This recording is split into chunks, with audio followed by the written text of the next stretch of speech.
It is 9:30 a.m. on November 16, off the coast of Venezuela. I am reporting from the deck of the assault ship USS Baton, and the calm sea around us breaks in an instant when a sharp warning tone hits the speakers. A small, fast boat is rushing straight toward the ship, cutting a bright line across the water. There is no radio call, no change of speed, and no sign of who is on board. Marines run to their positions with clear focus. I can hear boots hitting the metal deck, weapons being charged, and short, tense breaths as they take aim at the approaching boat. From the command deck above, the only sound is the long warning alarm echoing across the bridge. The boat keeps coming, and the crew has only seconds to decide what it really is. The last thing I see before everything freezes is a Marine lifting his M240, his fingers stopping right before the trigger, waiting for the order that could change everything. Out here, only a few miles off the Venezuelan coast, the sea looks open and peaceful, but it is one of the most watched areas in the Caribbean. Every radar is active, every patrol is alert, and every small move on the water can trigger a chain reaction that reaches Washington in minutes. That is why this moment matters. A fast boat pushing toward a US Navy ship in this zone is not a small thing. It can be the start of a deadly mistake, or a warning of something bigger preparing to happen. For the Marines on the deck of USS Baton, this is not just another patrol. They know how small boats have been used in past attacks. Boats loaded with explosives. Boats pushed at high speed to hit before anyone can react. That history stays in their mind every time an unknown craft approaches without slowing down. You can see it in the way they move, in the way they hold their weapons, and in the long, tense breaths they try to control. This stretch of water also sits in a political pressure zone. In recent weeks, several unidentified vessels have come close to US ships, sometimes too close. It is still unclear whether these incidents are tests, signals, or simple, reckless actions. But everyone on board understands that the margin for error is thin.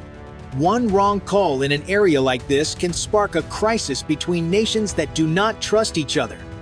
From the command center inside the ship, the analysts look at patterns, routes, speeds, angles, timing. They see more than a boat, they see behavior, intention, and risk.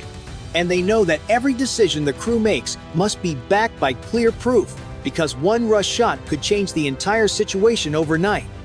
As I watch the Marines steady themselves, waiting for the next move from that unknown boat, I realize how close this place is to the edge. If you believe this moment shows how easily tension can rise between the two sides, type 1. If you think the Marines were right to prepare for the worst, press 9. Inside the combat center, the radar operator watches a single dot shift from green to yellow, then to red. That means the boat is now moving with clear intent. It is heading straight for the ship. The operator calls out the distance as it drops fast. 800 yards, 700, 600. The room grows quiet as everyone realizes how quickly it is closing in. On deck, the Marines take their positions with steady, trained movements. One Marine drops to a knee with his M27. Another locks the M240 onto its mount. Others spread out to cover the bow. They do not speak. They only focus on the fast-moving boat that shows no sign of slowing. The radio officer calls out again. Unknown vessel, alter your course immediately. Only wind and engine noise return through the speakers. The small boat keeps coming, pushing a thin white trail behind it. The bridge repeats the warning, louder this time, but there is still no answer. From the command center inside the ship, the analysts look at patterns, routes, speeds, angles, timing. They see more than a boat. They see behavior, intention, and risk. And they know that every decision the crew makes must be backed by clear proof, because one rush shot could change the entire situation overnight. The command deck sends the order. Level 2. Weapons ready. Do not fire. The tension across the deck locks into place. Every Marine aims but keeps their finger off the trigger. The boat keeps closing the gap. 400 yards, 380, 350. Then, a short puff of dark smoke rises from the boat. The executive officer immediately calls out, "Weapons free!" The M240 fires the first burst. The rounds strike the water just ahead of the boat, sending a spray of white foam into the air. The sound is heavy and sharp, echoing across the sea. The boat swerves left. A second burst forces it into an even wider turn. The Marines fire only when ordered and stop the moment the bridge gives the signal. The boat finally breaks off, speeding back toward Venezuelan waters.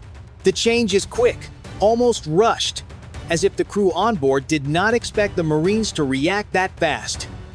Inside the combat center, the radar confirms the retreat. The operator lets out a slow breath, but the room stays alert.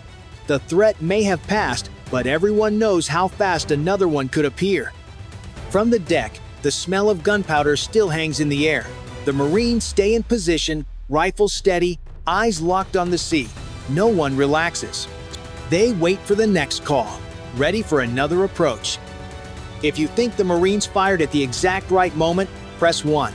If you believe the danger could have escalated even faster, press 9. With the first boat turning away, the deck gets a short break, but no one treats it as calm. Everyone knows a pause like this can mean another threat is coming. The radio comes alive again, as a Harrier pilot reports unusual movement near the shoreline. His voice is steady, but the message is enough for the bridge to react. The ship gives him clearance for a controlled training strike, not as an attack but as a clear signal that the crew is ready. The AV-8B Harrier drops into a low pass and lines up with a marked zone near the coast. Its engine growls across the water, shaking the deck. Marines stop and watch as the jet releases 2 BDU-33 training bombs. A tall white column of water shoots up, and the echo rolls back across the sea. For a few seconds, the entire deck goes silent. Even the ocean feels still. When the sound fades, the jet returns to its patrol. Marines check their weapons again and scan the water with renewed focus. They know the strike was not just training, it was a message for anyone watching from the shore or tracking the ship's movements. It shows the ship will respond fast and with force if pushed. Inside the combat center, the crew runs system checks. High alert pushes equipment hard. Radar needs recalibration. Heat levels rise, and engine vibration must be monitored. A small technical issue in this state can turn into a serious delay, and delay is dangerous in waters like these. Back on deck, the tension stays high. Marines keep their positions along the rail. Officers study the coastline through binoculars. They know threats here often come in waves. One boat may be a test. Another could follow. A third might wait until attention shifts. No one lets their guard drop. The sea looks calm, but it is the kind of calm that keeps everyone alert. Sunlight hits the water in sharp flashes, making shapes harder to read. Every ripple could hide a boat. Every glint could be movement. The quiet around the ship feels heavy. If you think the training strike sent the right message back toward the shore, press 1. If you believe the danger could rise again at any moment, press 9. Just as the deck begins to settle into a steady rhythm again, something shifts inside the combat center.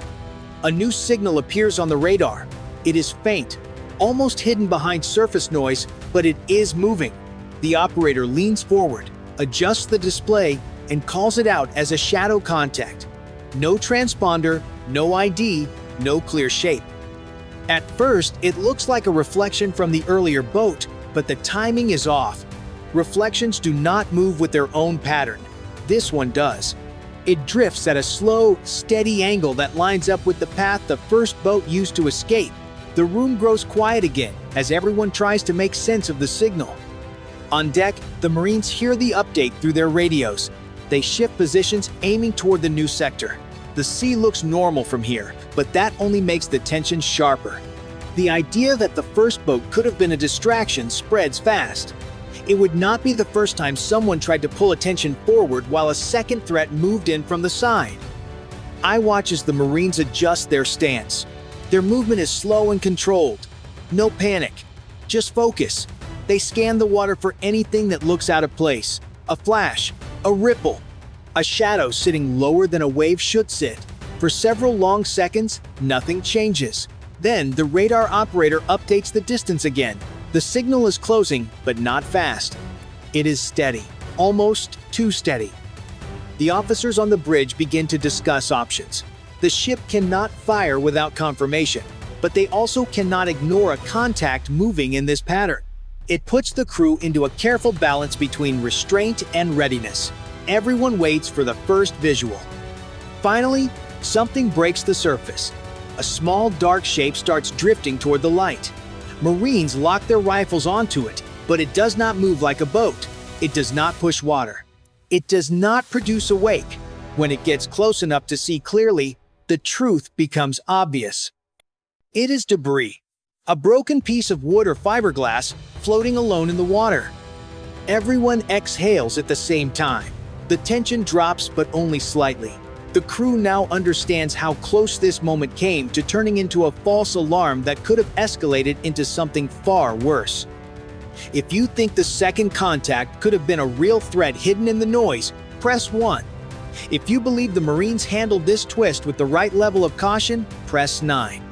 Even after the second contact is confirmed as debris, no one on the ship relaxes. The air stays tight, and the ocean feels too calm to trust. The officers keep the Marines in position as the ship slows slightly for another full scan. Out here, a quiet moment does not mean the danger is gone. False alarms often appear right before something real. Inside the combat center, a new alert flashes on a sensor screen. It shows a weak heat source moving at the edge of detection. It is small but steady, and that is enough to bring the room back to full focus. The radar operator tries to sharpen the signal, but it flickers, making it hard to identify. On deck, Marines shift their stance and turn toward the new sector. One kneels with his M27, another steadies his aim against the rail. No one cares about the sun or heat. Every eye stays locked on the water, waiting for something to break the surface. Then, the lookout calls from above. He sees a dark shape moving under the waves. It rises and slips down again, following a slow path. It does not look like a boat, but it moves with weight. The officers react fast. The ship turns a few degrees to face it, creating a small wave that pushes the object closer. Everyone waits as the shape rises again. It stretches along the surface just enough to look like a long, smooth object. Marines raise their rifles but hold their fire. One wrong call could turn a harmless object into a major incident. When the object finally breaks the surface, sunlight hits it and the truth becomes clear. It is a large piece of broken fishing gear, likely lost by a local boat and carried by the current. From the wrong angle, it looked far more dangerous. The tension eases across the deck, but no one treats it lightly. Two false threats in a row show how thin the line is between confusion and escalation. In these waters, a small misread can trigger a chain reaction between forces already watching each other closely. The captain orders a reset of sensors and watch stations. Marines lower their rifles but remain in place. They know another contact could appear without warning, and the next one may not be harmless. If you believe this moment shows how close the ship came to a serious misunderstanding, press 1. If you think the crew's calm discipline prevented a crisis, press 9. When the tension drops, the deck still feels tight.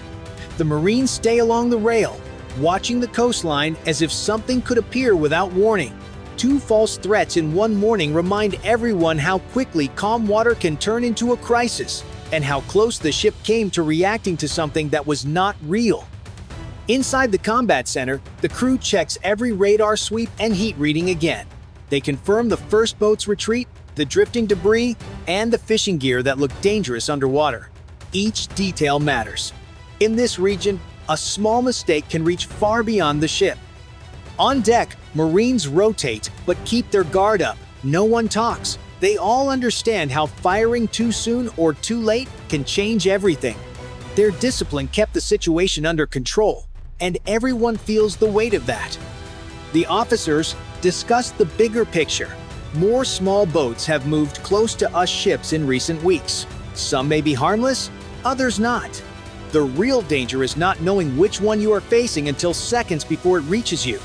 Today's event will be added to reports already being studied in Washington. The truth is clear.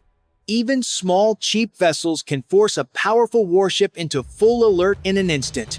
A wrong read or rushed call could spark something larger. As the ship moves back into patrol, no one assumes the next signal will be harmless. If you think this aftermath shows how fragile peace is here, press 1. If you believe the crew's calm actions prevented a crisis, press 9.